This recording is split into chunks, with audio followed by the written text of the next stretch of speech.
भगवान बुद्ध अपने शिष्यों के साथ बैठकर उन्हें कुछ समझा रहे थे। इतने में ही वहां अज्ञात शत्रु पहुंचते हैं और बुद्ध से कहते हैं कि हे बुद्ध, जब से मैं तुम्हारा अनुयायी बना हूं तब से सभी लोग मेरे सीधेपन का बहुत फायदा उठाते हैं। आपका अनुयायी बनने से पहले लोग मुझसे डरा करते थे, क्योंकि तब मैं बहुत क्रूर था और किसी को भी मृत्यु दंड देने में क्षण भर का भी समय नहीं लगाता था।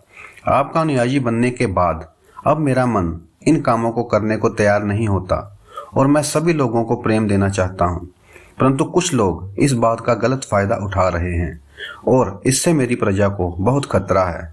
मेरे शासन में बहुत दिक्कतें आ रही हैं। अब बताएं मैं क्या करूं? तब बुद्ध उसे एक कहानी सुनाते हैं।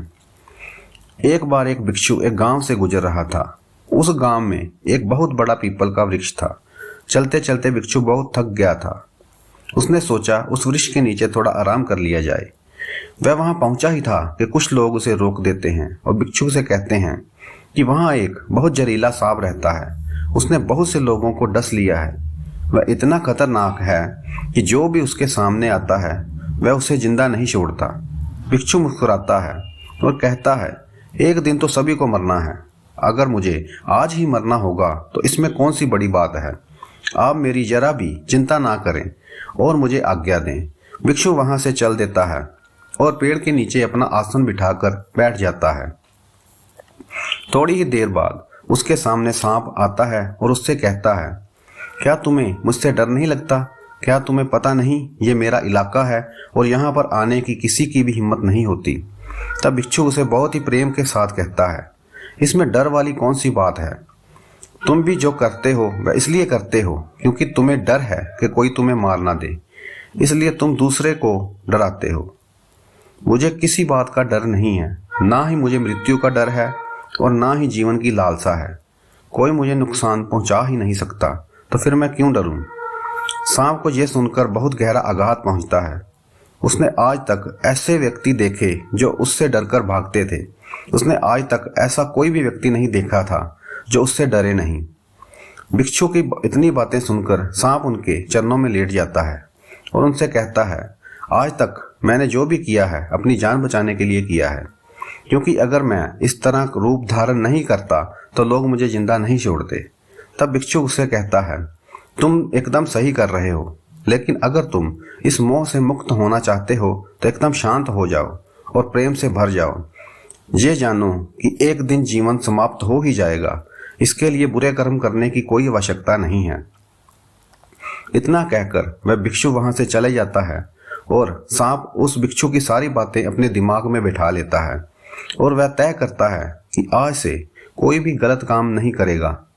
सांप सभी बुरे कर्मों को छोड़ देता है, लेकिन इसका उस पर उल्टा असर पड़ता है। जो लोग उसे पहले देखकर भागते थे अब उसके सीधेपन का गलत उपयोग करने लगे। अब सब लोग उसे छेड़ते, उसे चोट पहुंचाते। अब सांप बहुत दुखी रहने लगा और बहुत ज्यादा चोट से ग्रस्त रहने लगा। अब उसके शरीर पर बहुत से चोट के निशान बन गए, क्योंकि अब वह लोगों को नुकसान नहीं पहुंचाता था और सभी लोगों के साथ प्रेम से रहने की कोशिश करता था। लेकिन लोगों में उसके प्रति जो भय था वह ही उसे सुरक्षित रखता था। कुछ दिनों बाद वह भिक्षु फिर उसी पेड़ के नीचे आता है। वहां अपना आसन बिछाकर बैठ जाता है। उस सांप को देखकर बड़ा आश्चर्यचकित होता है कि पहले सांप की क्या स्थिति थी, लेकिन अब सांप की क्या स्थिति हो गई है, और वह उस सांप के लिए बहुत चिंतित भी होता है। भिक्षु को देखकर सांप कहता है, हे भिक्षु, जब से आपने मुझसे कहा है मैं शांत हो जाऊं और प्रेम को अपनाऊं, तब से लोगों ने मुझसे गलत व्यवहार करना शुरू कर दिया, जिससे मुझे जीवन जीने में बहुत कठिनाई हो रही है। आप ही बताएं मुझे क्या करना चाहिए? भिक्षु कहता है, हे मित्र, मैंने तुमसे यह नहीं कहा था कि तुम अपने स्वभाव को ही बदल लो। तुम सर्प हो और क्रूरता ही तुम्हारा स्वभाव है। अगर तुम क्रूरता नहीं रखोगे तो लोग तुम्हें खत्म कर देंगे, लेकिन इसका मतलब यह नहीं है कि तुम्हारे भीतर जो उद्देश्य है उसे गलत रखो। तुम्हें भीतर से अपने आप को सही रखना है और बाहर से खुद को वह दिखाना जरूरी है, क्योंकि सर्प एक जहरीला जीव है और लोगों में उसके लिए भय होना आवश्यक है। अगर लोगों के अंदर तुम्हारे लिए भय नहीं होगा तो लोग तुम्हें हानि पहुंचाएंगे, लेकिन तुम्हें भीतर से अपने आप को सही रखना चाहिए कि तुम्हें लोग नुकसान नहीं पहुंचाना है, केवल अपना भय बनाए रखना है। गौतम बुद्ध कहते हैं, तो हे अज्ञात शत्रु, तुम इस कहानी से क्या समझे? इसका मतलब यही है कि तुम अपने स्वभाव को मत बदलो, तुम अपने आप को समझो। तुम अपने आप को प्रेम पूर्ण पाओगे तो अपने उद्देश्य को अच्छा पाओगे, फिर तुम्हें उससे खुशी मिलेगी, और जब तुम्हें खुशी मिलेगी तुम लोगों को खुशी दे सकोगे। और यहाँ इस बात की जरा भी जरूरत नहीं है कि तुम बाहर से लोगों को क्या दिखा रहे हो। जरूरत इस बात की है कि तुम भीतर से अपना उद्देश्य क्या रखते हो।